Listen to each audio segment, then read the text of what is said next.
Tagir, welcome to Take Your Chance podcast. I'm really excited to have you as a guest. I wanted to record this interview for quite a long time, and I've got some questions to ask you. Before we jump into the discussion, if I might, I'll present you. You are employed at JetBrains. You're a team lead at JetBrains, right? Well, not exactly a team lead. Okay, anyway, thank you for invitation and hello everybody. My position called technical lead. I'm sorry. So team lead will be a managerial position, and your position is technical lead, which is technical position, right? Yes, actually, people suggested me to take team lead position, but I refused because I don't want to do management tasks. We will definitely discuss this aspect as well. And you are working on JetBrains on IntelliJ IDEA, right? The IDE. Yes, exactly. Could you please describe? I guess IDEA is a huge project, a very old project, complex one. Do you have a special part of the project that you are responsible for, that you work with, or you're working with all the aspects of this complex IDE? Yes, sure. IDEA is a quite complex project, and it's not only about IDE, it's also a platform because it's the same platform reused for many other products like IDEs for different languages, for example, PHP Storm, I don't know, C Lion, RubyMine, and so on. And Android Studio. I'm yes, mainly an exactly. Android developer, and of course, Android Studio is also based on this platform. Exactly. So there is a platform and IDEs are built on top of it. And there are many teams which do some different stuff inside. So our team is called Java team, not particularly fancy name. And we are working on Java language support.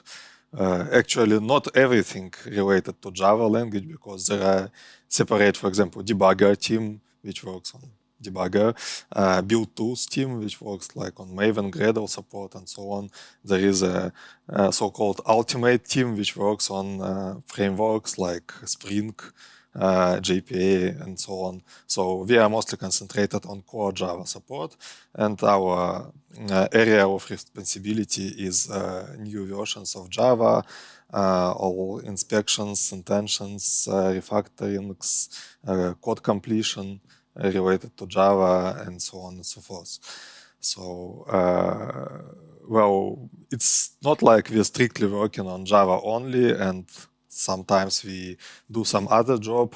We often help platform to do some platform tasks which are reusable in all IDs. And also we sometimes help other teams, notably Kotlin team, because Kotlin and Java are like big friends.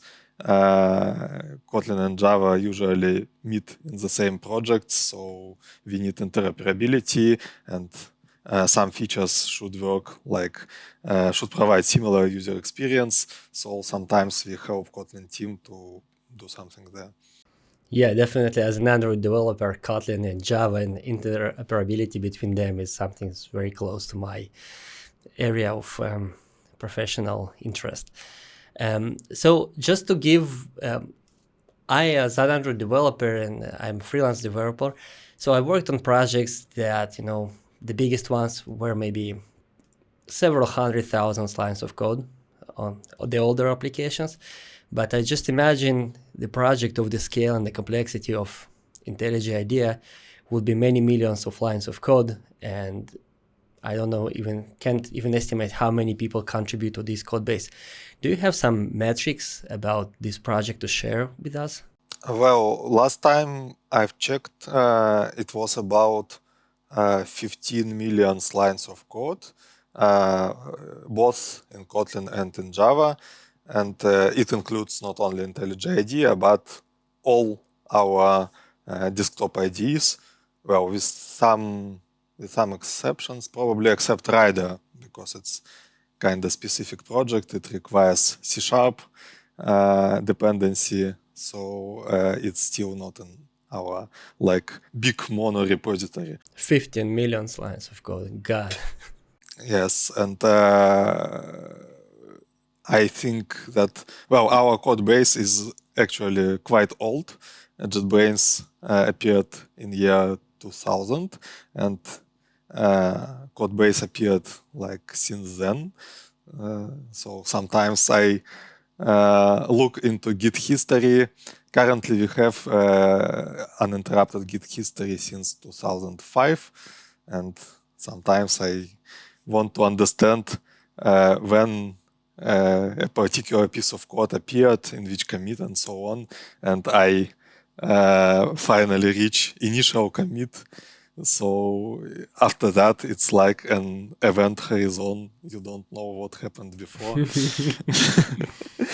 Yeah. So we definitely work with the code that is older than 20 years old. Yeah, some of these developers are probably retired by today. It's more fun to see commits from, for example, from our CEO. Our CEO, Max Shafirov, he was active developer of IntelliJ IDEA that time, so you can see what kind of code he wrote. Yeah, and maybe this is like, I'm really curious. We will dig deeper into IntelliJ IDEA, and that's the main topic of our discussion today. But I kind of fanboy of JetBrains, and I think not many developers, not many people who use JetBrains product, and that will be, well, in my world, that will be everybody. But I guess that even if you take all the developers in the world, it's like double, I don't know, probably more than 50% of people, of developers in the world, use in one way or another JetBrains products. But the company JetBrains is actually even more interesting in some aspects than the products that they produce. And what you mentioned now, that your current CEO, Max Shafirov, he basically grew from developer role, which is very unusual. But there are other unusual aspects of this company. And I follow you on Twitter, and I know that you kind of routinely post how much you like the company that you work for, and you post all the benefits and nice stuff. But in general, it's relatively rare to see someone who is not, like, your role is not being a recruiter or a developer advocate or something. You are a developer, but you honestly share a lot of positive things about your company. So maybe let's take a moment and you could elaborate and tell us why you like working for JetBrains so much, and in your opinion, what differs JetBrains from other companies that you worked before, or maybe you heard about other people working at? Well, I don't have so rich like working experience. I'm working in JetBrains for 7 years already, and before that, I worked in some like not known local Novosibirsk companies, and we were doing mostly scientific stuff, bioinformatics related. So it's not like typical software companies you may imagine. So it's hard to compare. And But I'm sorry to interrupt. I'm sure that you, being Java champion, being so known in Java community, being so experienced developer, I'm sure that you get proposals, various types of proposals, and I'm sure that you can pick which company you work for. So the fact that you stayed at JetBrains for 7 years is also a vote of confidence. So tell us why did you stay so long, whereas most people change jobs every 2 or 3 years? it's probably something like personal because, well, I'm by nature quite conservative. It's okay for me like to work in the same company for the whole life if I like it. And I definitely like working in JetBrains. I don't see a big reason to jump like very often to different places. So it's probably personal because there are people who come to JetBrains and then after several years they leave JetBrains for something else. That happens. But there are also people who work in JetBrains for like 20 years. And personally, I like JetBrains for a number of things. One of them is that JetBrains is quite open company. It's really like easy to say what we are working about. A big part of our code is open source. We have like open issue tracker. So even if we are working on non-open source parts, you can still see what we are working at right now. We usually honestly say like about different things about our position, about what we think about something, what happens in software development world, and so on. And another thing which is important is that there are many enthusiastic people here who just like doing the great product. Not like, I mean, get more money, but really creating something different, something which provides pleasure for users, which is really great tool to use. And we don't have much like of management pressure, much of planning, and many people can do things they just feel that it's the right thing to do.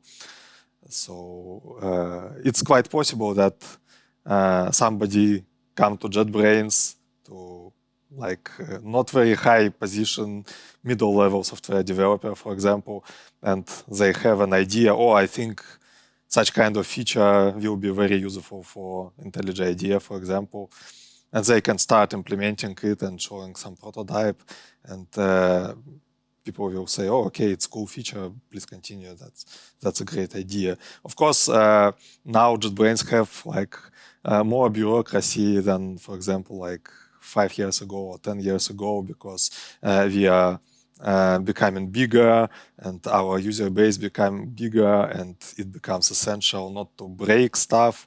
So we have like more quality assurance, more design stuff, more like proofreading stuff.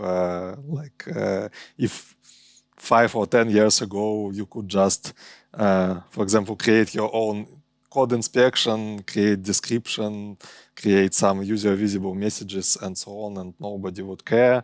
Now we have professional proofreaders, translators, and so on. So your code will be more closely monitored, but still you have many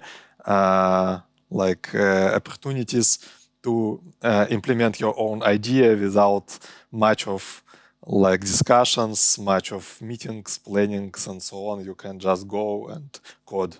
Yeah, that's just amazing to hear. I really liked your description of we are getting bigger, and so we have more bureaucracy, because you said you have professional proofreaders and you cannot just push to production whatever text you'd like to push. Whereas in other companies, when they say we have more bureaucracy now, and I constantly hear this complaining from my friends who work for bigger companies, it's usually like, we have 3 meetings to decide on the shape of a button. That's the bureaucracy in other bigger companies. So yeah, it's really great to hear. And by the way, just for folks to understand the scale of JetBrains, like this company makes more than 200 millions, I think, today, pure earnings per year. This company is private company. Probably even more, but I don't have exact numbers right now. But I guess they should not be a secret. We have yearly reports published on our website, so you can probably find them. Yeah, that's what I looked at, and this company... It was at some point 200 millions of dollars. Yeah. Now it's probably somewhat bigger. It's probably more, yeah. And the company is worth like maybe $10 billion or something around that. And it's not even publicly traded. It was bootstrapped by 3 developers, right? I don't know exactly who owns JetBrains right now. So yeah, I don't know whether it's public information. Probably yes, but I never checked. So yes, it's a private company. That basically grew from an apartment somewhere in Prague, as far as I could find, bootstrapped by 3 Russian software developers who... Basically, none of them are running the show now, right? All of them kind of decided to do some other stuff rather than being in managerial positions. But at least one of them, and I saw your tweet, I would like to hear more about it. At least one of them still writes code, right? At the point when this tweet was written, it is we are speaking about Valentin Kipetkov, I guess, and yes, he is one of 3 co-founders of JetBrains, and I can imagine that he is not a very poor guy, and he doesn't need to. He is a billionaire. He doesn't need to do some programming for a living, but still he actually implemented a new feature for IntelliJ IDEA, namely refactoring recommender, like I guess 3 years ago probably or so, when you just type new name. If you don't explicitly launch at refactoring at some symbol, I mean rename refactoring with hotkey, but just deleted old name and typed again, then there is a suggestion on Gutter like, okay, let's do it in the right way. Let's rename all the references as well.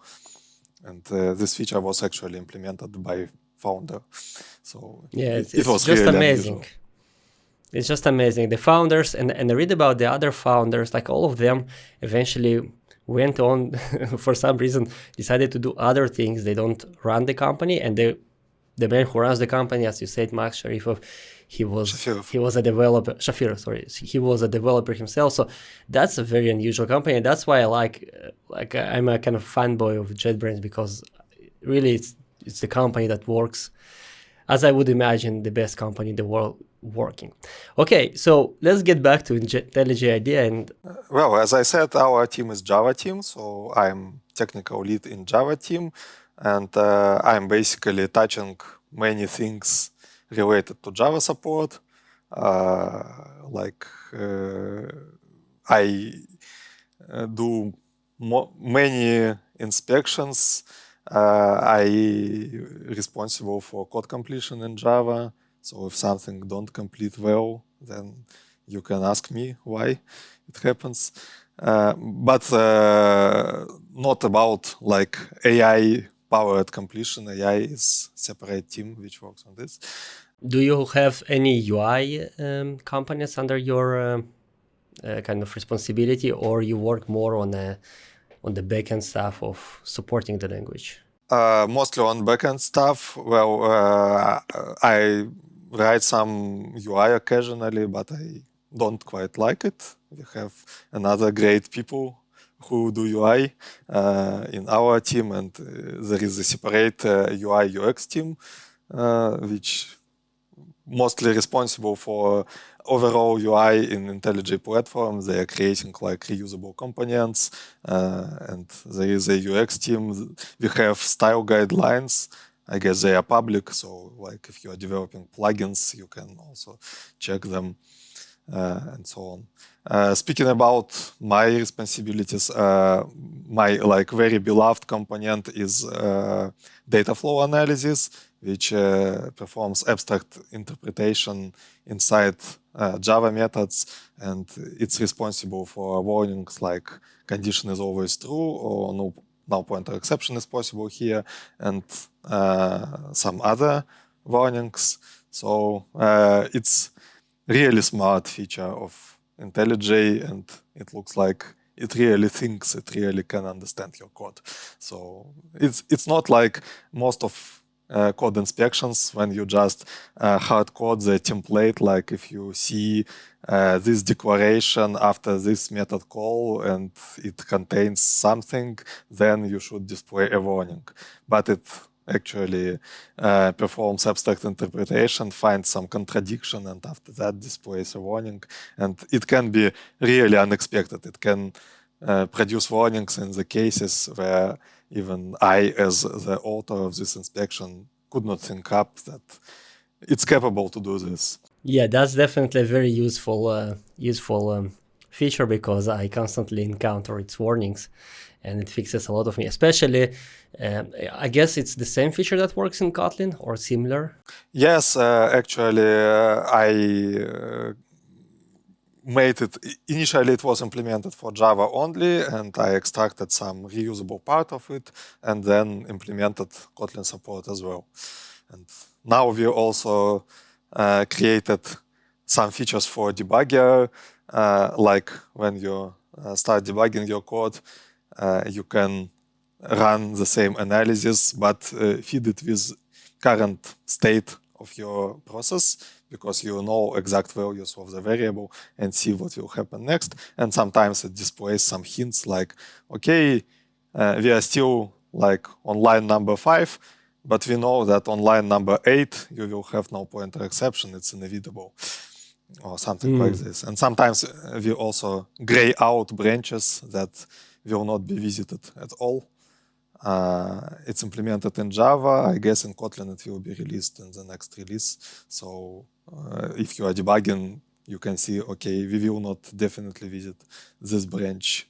So it's really helpful. Well, the first part that you described, it sounds like it falls under the umbrella of static code analysis, right? But the second part, this one is at runtime. Is it still static code analysis, or it's like more? It's some kind of mix, because yes, it's a static code analysis. It doesn't actually like execute your code, but this static code analysis is initialized by known dynamic state of your program. So if you are at breakpoint, you know values of your variables exactly, and you can initialize static analyzer with exact values. And So we would call it like context-aware static code analysis. We're part of this. Probably yes. I call it like with internal code name data flow assist, but I'm not very good in naming. Okay, and what will be the most complex feature that your team is responsible for? Like is there a part of the code base that, when you know that you need to go there and perform any change there, you're like set aside 2 days of uninterrupted work or something like that? Is there a part that everyone is frightened to deal with? Well, there are some parts which are really complex, and not all of them complex because the problem is complex, but sometimes it's just because the code was written in not very best way. It's like tightly coupled. Probably it's like legacy was has lack of comments, long methods, and so on. So it's scary to go there and change something because you don't know what will break. So of course we constantly refactoring our code. Sometimes we rewriting old components and they become better, easier to maintain, and so on. Speaking about something which I don't like to dig into, one of the most complex parts is type inference and symbol resolution in Java, because it's a really complex process. Could you describe the feature for people who might not know what type inference is? It's very simple. Like you can see the Java code in your editor, and you should know the type of every expression, because like if you don't know, you cannot resolve references. For example, if you have some chain of calls a.b.c, and you want to check what is the C method in which class is defined, you naturally need to know what the type of a.b. And after that, you can find C method in the class of the corresponding type. This sounds like not something very difficult, like, okay, we may assume that A is a local variable, check its declared type, then find method B inside that class, and you will find the return type of that method, and that's okay. But if you take into account that we may have generic types, we may have lambdas, we may have quite complex method without explicit type arguments, like stream API call with some complex nested collector. And in this case, there is really non-trivial procedure of type inference. And you may take a look into chapter 18 of Java language specification. It's really like something like algebra. So you have some algebraic constructs there and set of constraints, then you need to reduce them. There is some kind of solver. And in Java compiler, it's implemented somewhat simpler because compiler don't need to be incremental. It compiles like everything at once. But we should be incremental and we should really work on incomplete code. For example, if you have your statement not written completely, but you still want to have code completion, you press dot somewhere inside lambda and you expect to see correct list of methods which are make sense here. So in this case, you need to perform this type inference and resolution on incomplete code, and you should be able to incrementally update it. And this is really very non-trivial, and it's implemented probably in not very good way because there are non-trivial side effects like thread local variables are involved in there. And if something goes wrong there, if somebody reports a bug, I think, oh no, it's really hard to dig there and understand what's going on. Yeah, you mentioned GLS. The only part of GLS that I really read was about memory model in the context of concurrency. And I'm not sure that I restored, I think it changed my life forever. So, and not sure if that will be in a good way. So I'm definitely not going to read other parts. I will leave it to professionals like yourself. It's really, really complex document for people who never looked into it. And it's like exceptionally formal and with many conditions. Like even reading it, let alone implementing it, is complex and challenging and very time-consuming task. So, well, in general, I like how Java language specification is written. I guess it's written much better than, for example, JavaScript specifications. ECMA something, ECMA script standards. Because, well, some parts of Java specifications are complex, but they are inherently complex. But if something could be explained in simpler words, then it is explained in simpler words. And what is really good is that Java specification is very, very complete. It really describes all the corner cases. So if you are writing IDE, you should know exactly which programs are compilable, which are not compilable, because you need to display all the error messages inside IDE.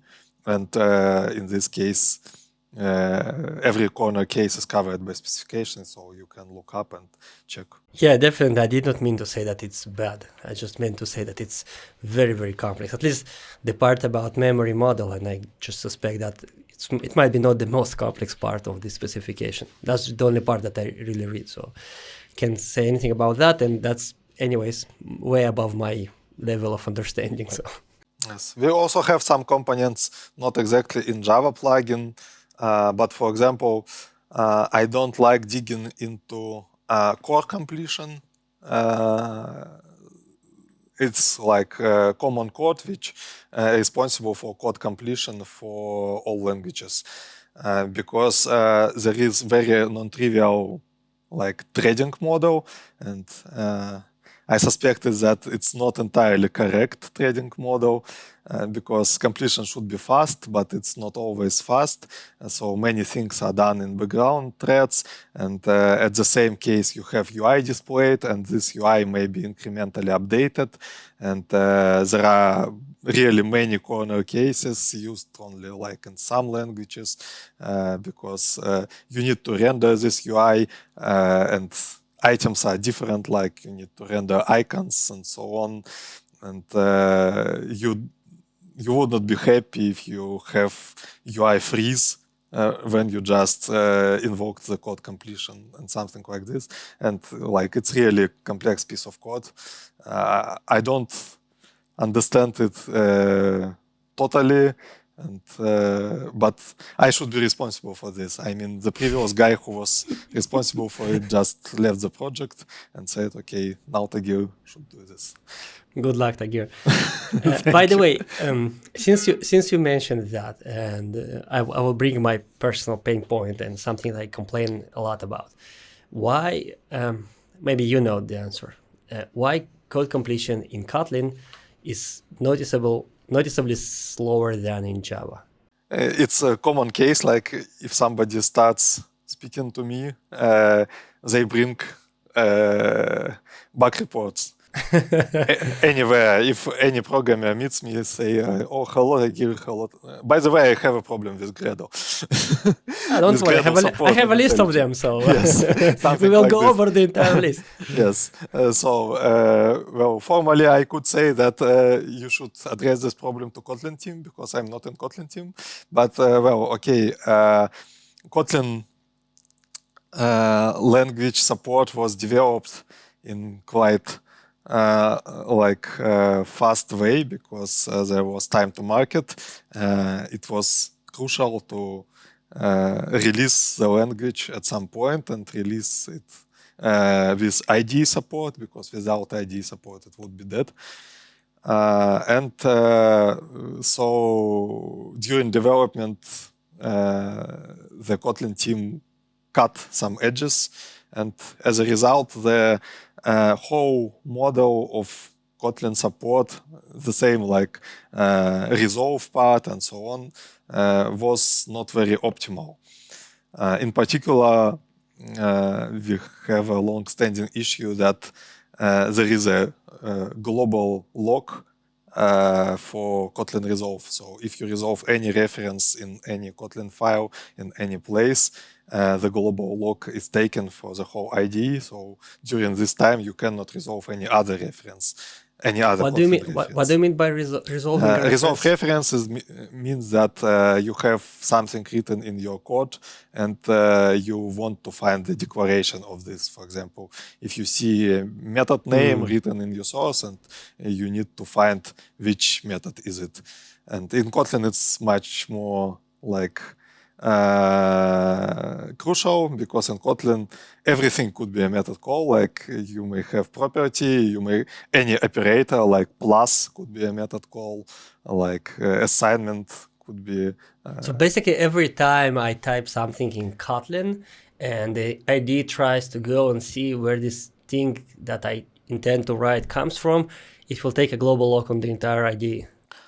Yes, well, it's global lock is only like for Kotlin code. So if you're resolving something in parallel in Java, then it works. But in Kotlin, it doesn't work. And in Kotlin in general, language less IDE friendly, I would say.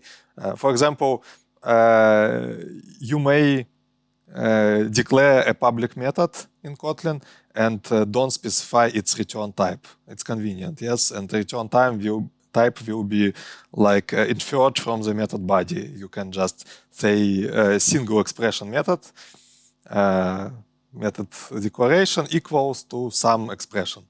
And this expression could be also a method call. And if you resolve that method, find the declaration of that method, it could also have no explicitly declared type, and so on. So it's possible that you like call method locally or even access properties and press dot, and you need to find the methods in the resulting type. But to find this, you will need to resolve that reference, see that it has no explicit declaration of the method, so you will need to analyze the body and resolve another reference and so on, and you can end up in quite a long chain. This is impossible in Java, because in Java, you always have explicitly specified return type for any method. You never need to look into like body of the method. At least for now. And you're probably more aware of the developments of Java because you're also participating actively into steering this language. But Java did adopt some, for example, local variables, right? Yes, So but it's only automatically for local inferred them. variables, and Java, people from Oracle who are responsible for Java architecture say that it will never go outside of methods because it's Thank you, guys. Thank you. it's a part of Java philosophy. It should be clear language. But speaking about of Kotlin, we have active project called Kotlin 2.0 or K2 in short, which is basically a complete rewrite of the internals. And it's, of course, it's hard to rewrite such a big language from the scratch, but they are doing pretty well. Probably there will be some public preview. I don't know exact plans of Kotlin team, so I cannot comment here, but when K2 will be ready, it will solve in particular many performance issues, including performance issues with code completion as well. So hopefully it will be better. Great. Well, actually, I did expect the second part of your answer that Kotlin is just much more complex for IDE. But basically, Kotlin is just much more complex for all the tools, I guess, because the language has more constructs and more implicit stuff in it.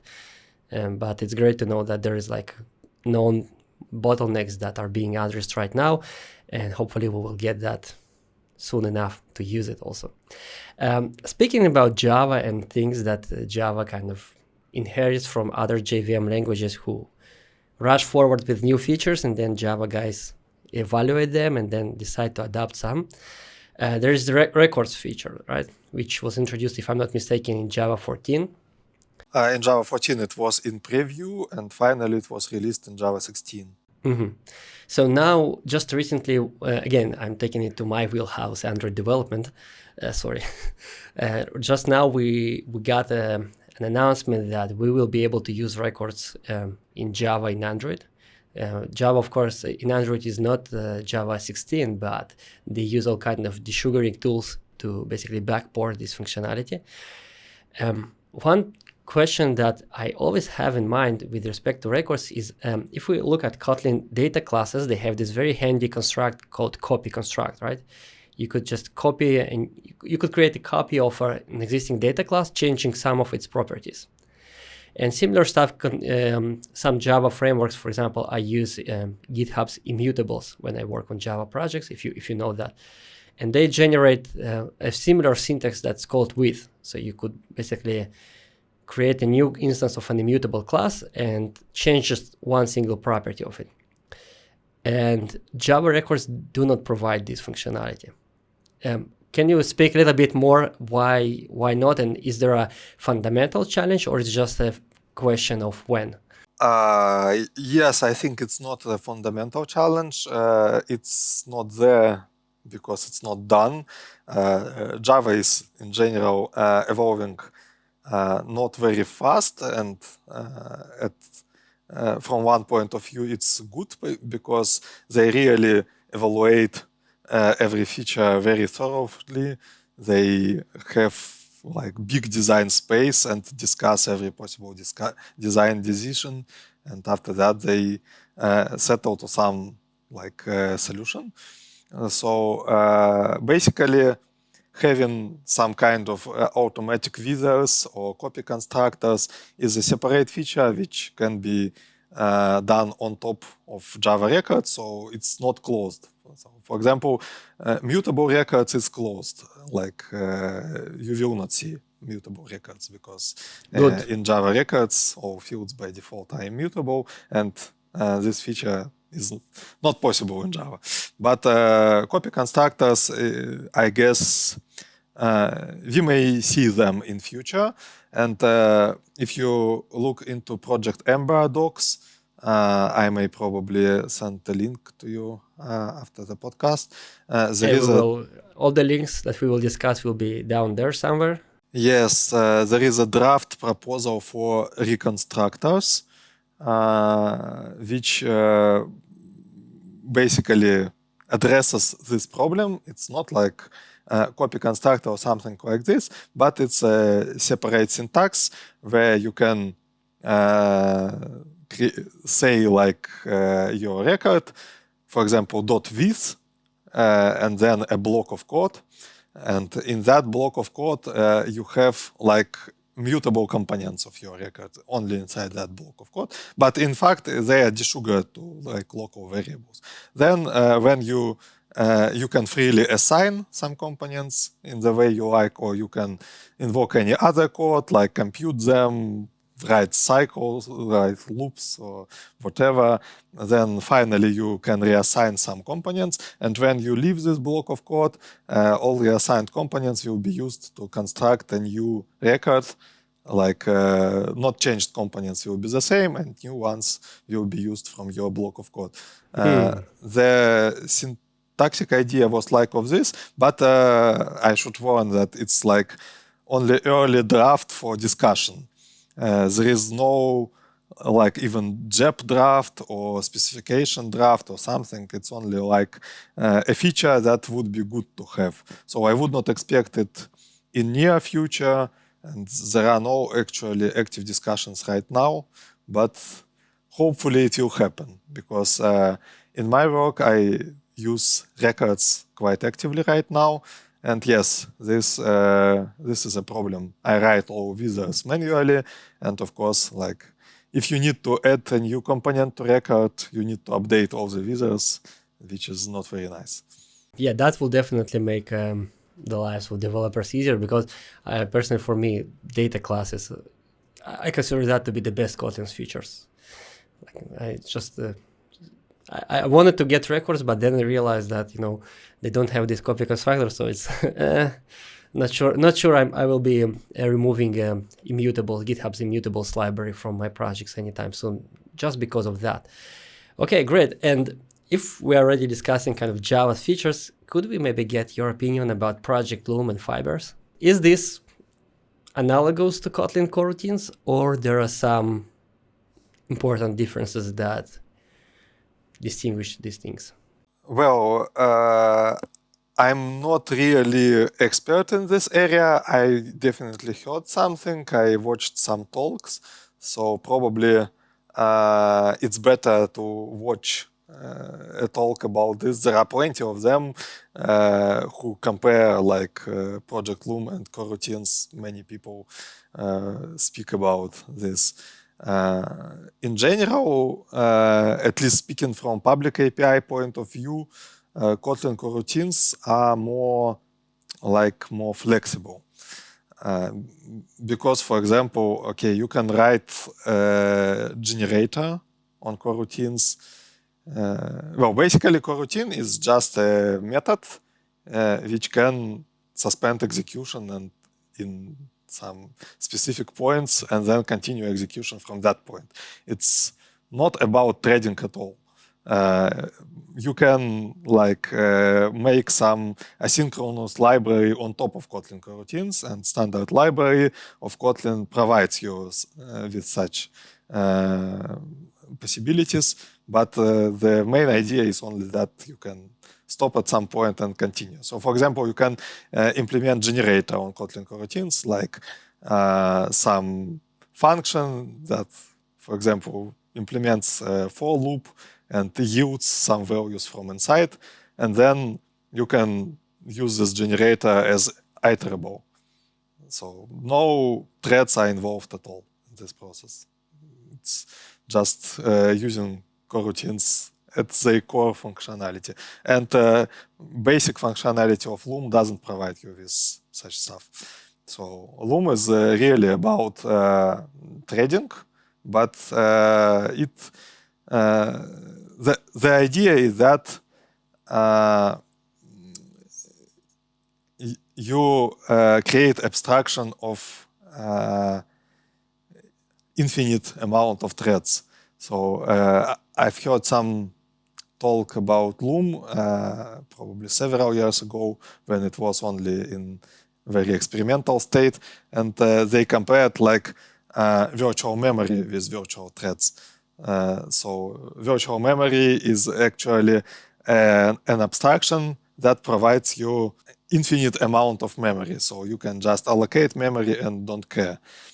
It will be always allocated. You don't need to think that how it's located in hardware, how much memory you have, and if you have not enough, it will be automatically swapped out to your hard drive and so on.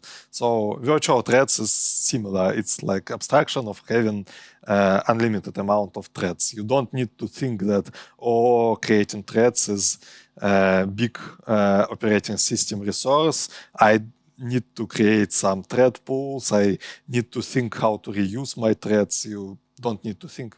Just create threads as many as you like and it will work. So it's a little bit different things. Good thing about Loom is that it's JVM feature. It's not Java language feature. So if you know how coroutines are implemented, it's actually heavy rewriting of the JVM bytecode, where basically your suspendable method becomes a state machine. So you have some incoming state, outgoing state, and big switch in the beginning. Like if you're invoking the same method not from the beginning, then you're just switching to some particular position inside the method.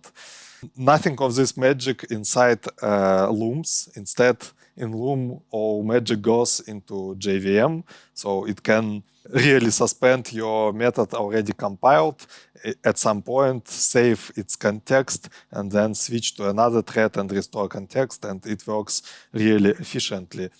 Do you think it will be impossible to optimize Kotlin coroutines to using Loom to I don't know exactly. coroutines? Probably in some use cases of Kotlin coroutines, it could be. Or probably you should explicitly say that, okay, I am using coroutines with virtual threads, and in this case, it will adapt. I'm not sure exactly whether it would be a reasonable way to do. But I'm not a big expert here, so I cannot. Yeah, anyway, thank you for the explanation. Just from this explanation, it sounds like Looms is lower level construct. Yes, exactly. Fibers are lower level construct than coroutines. It simplifies the overall experience on JVM platform. Like if you are using Loom, you may expect that your debugger will be ready for virtual threads because JDI, Java Debugger Interface, was updated correspondingly. So it's quite difficult to debug coroutines. Coroutines are really nice when everything works. And when everything is simple. Not quite. Even if it's complex, but it still works, you can think that you are fine because you have code that has a lot of suspend functions, and all threads will be switched transparently to you. You do some work in one thread, and you do some work in another thread, and you don't even need to care about this because your code just works.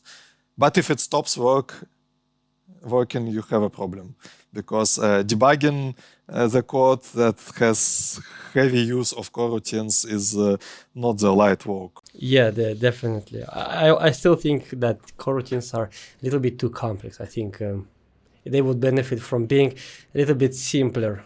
You probably need to learn. It requires really a lot of separate knowledge and a lot of practice with coroutines and tooling support, of course. And I hope that working with Loom with virtual threads will be much easier. So if you have problem with virtual threads, it will not take so much effort to find the root of your problem. Yeah, hopefully. I definitely hopefully for that. But we'll see, I'm hopeful because for that. right now there are not so many applications yet. Yeah. Well, thank you for sharing your opinion about these upcoming or existing but relatively new Java technologies. That wasn't on my list of questions, but I couldn't resist asking. Is there any feature inside IntelliJ IDEA that you think more developers should know about? Like a feature that you particularly like and find useful, but is not used widely enough in your opinion? Is there such a feature, or maybe your personal favorite? My personal favorites are usually very simple features that help me daily. For example, very simple feature that I implemented at some point, I often use instance of operator, and sometimes you need to write the code like if not object instance of something. And in this case, according to Java precedence rules, you need to write parentheses. So you need to write not, then open parentheses, then object instance of something, and closing parentheses. I'm using this stuff even more now with pattern matching because it's really great when you can declare a variable right here. And it's always boresome to type those parentheses because I hate typing parentheses. So we had like feature, you can skip typing them and you will have a compilation error, and there is a quick fix. It existed for quite a long time, which can understand that, okay, there are parentheses missing, let's add them for you. But now it works much better, I guess, since 2 years or so. You can just don't type them at all. You type exclamation sign, then opsh, then start typing instance of, and if you complete instance of, then parentheses will be added automatically. You just don't need to think about this, and every time I use it, I think, oh, I'm so glad that I implemented this a couple of years ago, because it really saves a few keystrokes, but I really like it. But it's really minor. I think you don't need to think about it. And speaking about things I'd like to recommend, it's of course structural search and structural replace and the corresponding inspections. It's a feature that requires learning. It's not like something you can just start using, but it became much better during the last years. So if you like tried it, for example, 5 years ago, think, no, it's too complex and forgot about this, then try again, because now it's much more user-friendly. And this feature allows you to search something in your project in structural way. So it's not like searching by regular expression or so, but searching, for example, you may find all calls of specific method and then filter that, okay, in this case, qualifier should be this, or the argument of the called method should be instance of something. You can add such kind of filters, and you can find all such constructs in your code base. And you can even create your own custom inspection based on this template. And even you can create a quick fix. So it's really helpful if you want to migrate some of your API you are using inside your project. So for example, you have like a new way to do something and old way to do something. And you understand how to automatically convert from old way to new way.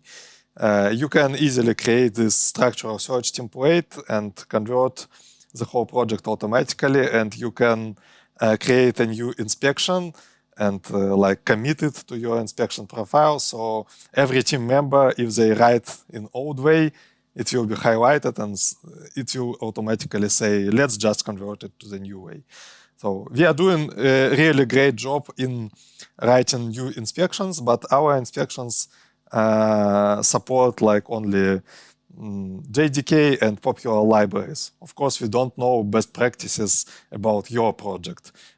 Probably there is a kind of mistake that everybody does. Like, for example, calling method A after method B is not a good idea, because in this case, something is not initialized or something is already closed or whatever. And many people doing this mistake. You can just create a custom inspection for this case, and everybody will see this automatically highlighted, and nobody will do it anymore. So basically that will be like a lint rule, but that also contains a fix. Yes, it's a custom lint rule, and which you can share within your team, which may contain a fix. And you can easily find all the problems like this in the whole project and so on. We are using structural search quite heavily in IntelliJ project. I guess we have about 300 of custom rules. Well, structural search is something I definitely tried in the past, and I honestly couldn't make it work for me. But now, after you say that that's the feature that you recommend, I will look into it once again. And maybe it's just because, would you say that it's more the power of this feature grows with the size, the complexity of the project, and the number of people on the team? Yes, exactly. Probably if you have simple project and you are working alone on that project, it's not that useful. But if you have like millions of lines of code and huge team, then it's really a good thing to try. And, there are some tutorials on the web. There are some talks where this feature is highlighted. So you can check. And we actually have predefined samples. So if you don't know how to start, you can find sample which does something similar to what you want to achieve and then start editing it. Great. So let's switch from discussing Java and IntelliJ to something that also near and dear to my heart. I create courses, I write blog posts, and for a very long time, I mean years, I've been thinking about writing a book, but never actually found either motivation or time or maybe a topic to do that. But you recently, well, I guess we could say that you are now writing a book, right? Yes. So could you please speak about your book, where it stands and what it would cover? Well, my book is called 100 Java Mistakes and How to Avoid Them. We are working together with Manning publisher, and now it's in early access. Manning has this early access feature, so you can find it on Manning website. And The link will be there. Yes, exactly. And you can even buy it right now. And now you will get like 7 chapters out of 10, but they are not yet final because we are still doing some touch-ups, some editing, and so on. But every single update you will get updated book, and when the book will be finally published, you will get final version as well. And now you can decide whether you want a printed book or ebook. The price is somewhat different, but you can like pay right now and then get printed book later and get the content that we already have right now as well. How did you come to write this book? It's probably similar to your experience, but I did one step further. So I had experience in teaching Java. I was teaching Java in our computer science center, which we had in Novosibirsk and which was like sponsored by JetBrains. I made lectures, and by the way, they are available on YouTube. I guess not for every year, but for some years you can find my Java lectures there. Is it in Russian or English? Yeah, they are in Russian. They are in So Russian. for Russian-speaking folks. Yes, and I wrote a number of blog posts on Hubble, also in Russian, of course. But there are some posts in English, I guess. I wrote something on Medium and also something on Hubble. And probably there are even some posts in our JetBrains blog. And I will just interrupt you for a second because English-speaking audience wouldn't know what Hubble is, but Hubble is basically a secret weapon of Russian-speaking developers because it's basically a blogging platform, but the level and the depth of the content on this platform that people write, I don't think there is any English medium or something where they go into that depth. So it's really like sometimes I just look for something really deep and really technical, and I can't find it in English. So I just switch to Hubble, and here it is. Someone wrote, 5,000 words post about some very little intricate details. So Hubble is just amazing. And folks who don't speak Russian, well, too bad for you. Well, Google Translate for the rescue, of course. Yeah. It works pretty well with technical texts. And in fact, yes, I saw that some Russian posts that were written originally on Hubble, they were later translated on English and gained some popularity in English-speaking community as well. So some people say that, okay, Java is not that good those days, but good posts still appear there sometimes. But anyway, so in general, it looks like I like sharing knowledge.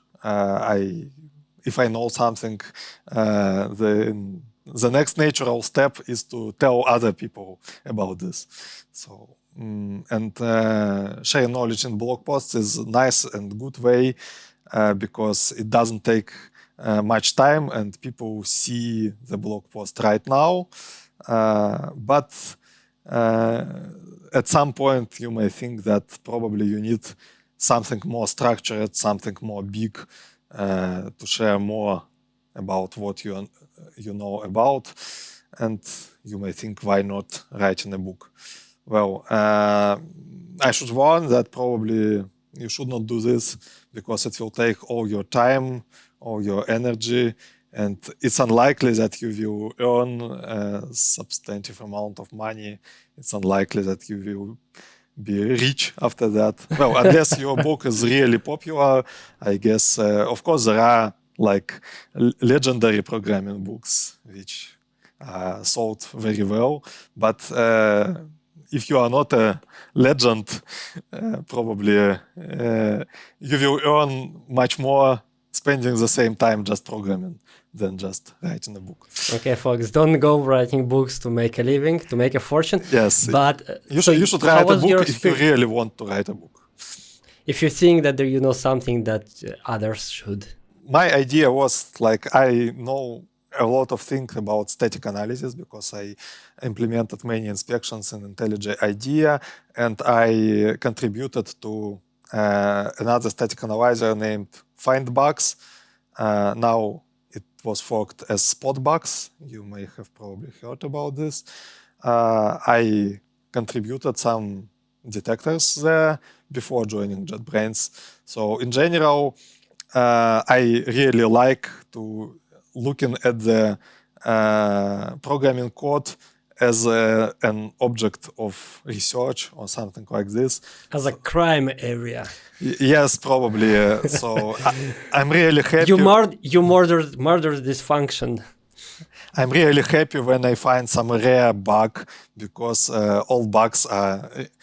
Sometimes they are like detective stories, and you should always think like how this bug happened in the first place. Is it possible that such kind of bug will appear in the future, and what can we do to prevent it?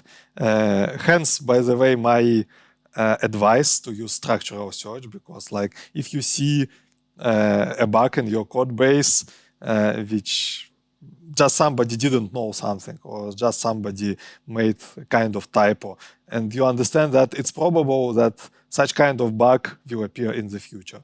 But if you create like structural search template, it will not appear in the future because this template will catch another instance. But in general, sometimes it's really like a game. You create new kind of inspection, or you improve existing inspection, then run against some open source projects, and you find a new bug you didn't know about this before, and it's real bug. Like you see that the code is written incorrectly, and you feel like, for example, in Quest game, you finally find a key and open some secret door or something like this. Yeah, the boost of dopamine. Yes, it's really good. And as I have much of such kind of experience, I saw many bugs in different projects. I saw them in code reviews and so on. I thought that I can share this experience. So basically, your book would be like 100 crime scenes that I often saw working on static analyzers and bug finders. Probably yes. Well, it's, if you can compare, it's a little bit similar to Java Puzzler's book, which was published like very long ago. I don't know, probably less than 20 years, but close to. But it was mostly to entertain users because samples were more like manually crafted and more synthetic. And in my book, I try to concentrate on something you may find in real life. But it's funny that some people say that, oh no, it's impossible. This bug is so stupid that nobody would do this in real life projects. But I actually saw it in real life project. Don't overestimate human, because humans, to err is a human. Humans making mistakes. Even the smartest of us make dumbest mistakes, because we can be tired, we can be distracted or something like this. And my wife is constantly joking about me, like I could go for an entire day or maybe even 2 days, concentrated and angry and nervous, and then would come out and say it was so stupid. and now it's a joke that when she looks at me and I go out of my own office angry, she says, another stupid bug, right? Yes, and my book, I hope it may help you to see the problematic places in Java code, to see where you should stop and look more carefully, because bugs probably lurking in this place. It's probably not very useful to very experienced developer, because very experienced developers already saw many places like this, and they already know like problematic places. But I think even senior developers can find something new in my book. I think that even if it's not new, I think just the fact of reading and reminding yourself is often can be very beneficial, because in my experience, I know that many bugs, maybe you encounter them, but you never put them into words. You never created a kind of mental card about this specific type of bug. You can recognize them when you see them in others people's code. But you don't have this mental card for identifying these things when you write the code. And I encounter this all the time, because especially when I'm not very concentrated when I work, and all kinds of stupid little things go wrong, and then you spend crazy amounts of time. In any case, it's kind of structural knowledge about bugs that happen in Java programs. Okay, so we have another 20 minutes. Please tell us the full list of 100 mistakes. No, joking. I'd rather not. Maybe just one. Maybe just one. Your favorite, or maybe the most common one that you saw, or maybe the one that you think other developers should be aware of. Well, if you're working with Java, you may probably guess what is the most annoying problem with Java code. It's null pointer exception. Yeah, and that would be my first guess. There are many ways how to make it happen less, and I have quite a big section about null pointer exception. Well, usual sections are sometimes less than 1 page, sometimes 2 or 3 pages long, but null pointer exception takes much bigger amount of space in the book, because if you would write the same book for Kotlin, by how long would this section be shorter? I guess it will be much shorter, but still null pointer exceptions happen in Kotlin.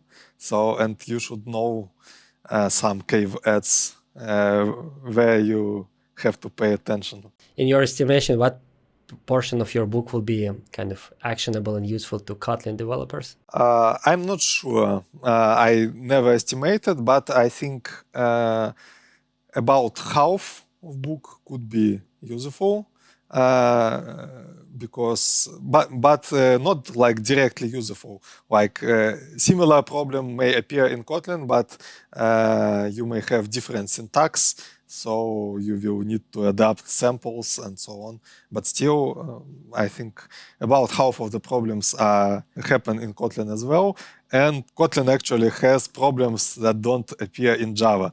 So don't think that if you migrate from Java to Kotlin, your code will be automatically more robust, more error-prone, because there are actually problems in Kotlin that cannot happen in Java at all. So yeah, I don't know. I even think that if this book goes well, I may probably write 100 Kotlin mistakes after that, but it's just an idea. It's not any particular plan. Okay, if you do, I have a huge audience of Android developers to introduce you to.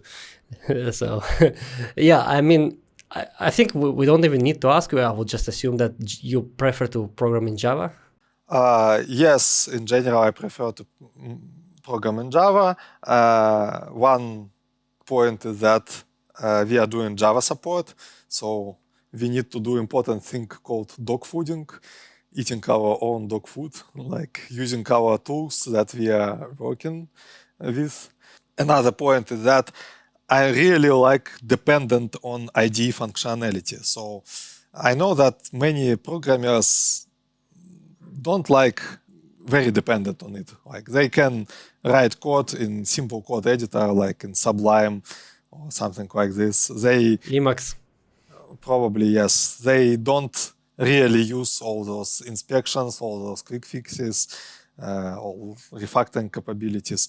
But I use manual features pretty often, and support for Java is still better than support of Kotlin. And as you mentioned, Java support is faster, so it's much more responsive. So written in Java, to me, particularly, is more pleasant. Of course, there are advantages in Kotlin programming as well, and I'm doing Kotlin programming because we have much more and more Kotlin code in our IntelliJ code base. I guess about 30%, maybe more, is in Kotlin now. And That's, by the way, another amazing thing about. I really like the fact that JetBrains, they actually used Kotlin years before it started gaining any traction in the community. So by the time we got them, there were years of experience on your side. Some teams in IntelliJ project write all new code in Kotlin. And for example, we have JetBrains Space product, which is our collaborative development environment, which contains Git hosting and so on, like replacement for GitLab, but with some additional features. And it's written in Kotlin completely. It has backend, it has web frontend, and it has mobile clients, and everything is written in Kotlin, as far as I know. So we are really using Kotlin much inside JetBrains. And by the way, something about IntelliJ IDEA that I forgot to ask, and I'm really curious about that. How long does it take you to build this project? Let's say you need to fix a bug, and then you want to test it. If I have results of incremental build ready, then it may take like 10 seconds probably. Well, I don't need to recompile everything. I need to recompile. Yeah, sure. But well, if I did update from Git, we have very active development. Like in any working day, we have about 400 active developers who work on IntelliJ IDEA project. So if you update from VCS at the beginning of day, for example, it's likely that you will receive several hundreds of new commits. And after that, you will need to recompile a little bit more. This may take like a couple of minutes, but it's not that much. And if you but incremental compilations in a matter of seconds, you say. If you just update like one file or several files, it's like up to 10 seconds. But in fact, I'm not using those new fancy machines. I'm using x64 machine with Windows. So if you use Mac M1 or Mac M2, it will be even faster. It's like twice as faster, I guess, the compilation. Right, that's absolutely amazing metric for a project of this size. I find it really hard to grasp the achievement here. But which build system do you use? We are using our own build system, which is JPS, JetBrains project system or something like this. This is like default, like if you create a new Java project and don't select Maven or Gradle, it will be used to build your project. It just knows the project structure. We have like XML configurations for modules, for dependencies, for libraries. And if you just press like compile or run, then this JPS will be used. And it's also used to build the whole our project. It's incredibly huge. Like we can build the whole monorepo at once, and it contains 2,600 modules, I guess. So these modules have dependencies between them. There are external dependencies and so on. And this JPS can like download external dependencies from Maven repositories and build everything automatically. It's kind of amazing. How come we don't hear about that? If you have a build system that can build a project millions lines of code in seconds on not the best machine out there, why don't we know about the system? It's not so production ready. I mean,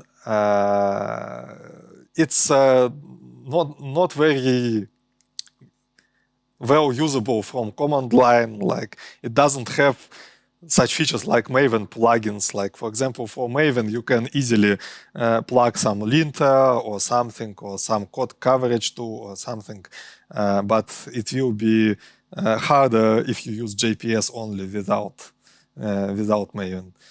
In general, it looks like that big companies always have some homegrown solutions.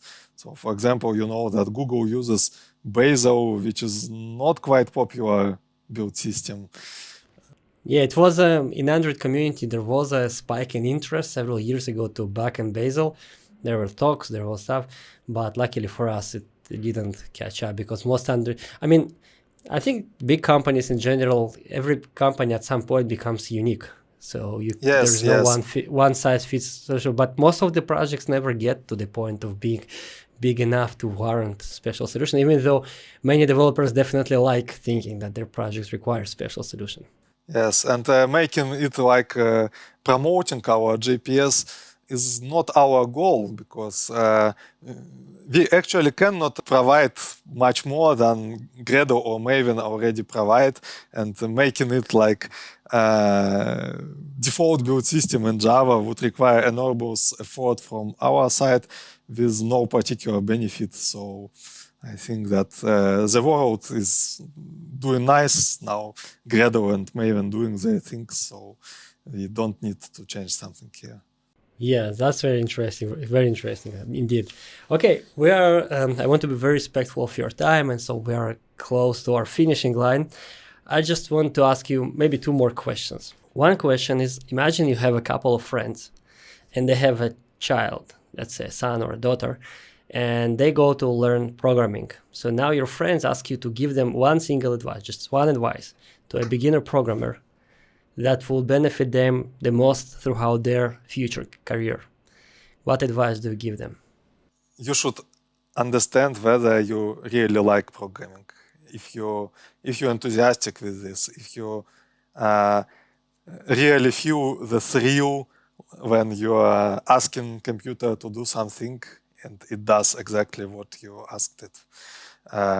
If you feel that programming is your thing, then do this. If you learn programming just because everybody else is learning programming, you probably won't be very happy with this.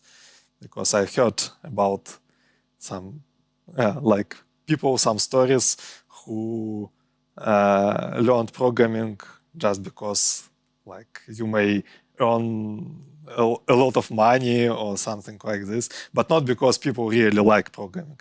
And they are really unhappy after several years of doing this, and they say, oh, okay, I hate this code base, I hate all those bugs and so on. Because in my case, even after many years of professional using, I still enjoy programming. I still enjoy even writing simple for loop or write loop or stream API call or whatever, reading small function, and it does what is intended, and I'm happy with this. So if you feel the same, then great advice. I definitely know people who who jumped into programming to make money and are quite miserable today, even though they do make money. So, and maybe the last thing that I would like to say is thank you for spending your time with me. I'm really grateful that you agreed to do this podcast. Where people can find you, where are you active for other developers who want to take more of your wisdom, listen to your advice? Thank you for invitation to the podcast. It was really interesting talk. Well, currently I'm mostly active in Twitter, despite all the perturbations that happen with Twitter those days. So you can find me there. And The link to Twitter will be also in the description. yes, and if you have any problems with IntelliJ IDEA in Java support or any other, don't hesitate to submit issues to our public UTrack, our issue tracker. It's not that hard. So, and I don't know. You can write me an email if you really want. I don't think it's a good idea to share your email address publicly. You might get actually what you ask for. I have a lot of open source commits and they are signed with my real email, so you can find it pretty easily.